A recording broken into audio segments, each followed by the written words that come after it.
70,000 कोटीचा घोटाळा करून नुसतं पान सुपारी नव्हे तर या महाराष्ट्राला चुना लावला तो अजितदादा पवारांनी.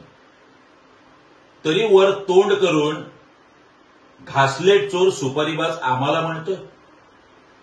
अहो, घरातील 2 सदस्य सलग 2 निवडणुकीत अजितदादांच्या घरातील सदस्य पराभूत झाले.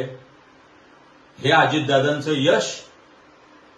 तो सुनील तटकरे सुद्धा आता जे निवडून आले ते स्वतःच्या हिमतीवर निवडून आले. अजितदादांचं त्याच्यात काही कॉन्ट्रीब्युशन नाही. आदरणीय पवार साहेबांचा पक्ष चोरून रेगोट्या मारू नका. अजितदादांना हिंमत असेल तर स्वतःचा पक्ष स्थापन करून 2 आमदार निवडून आणावेत.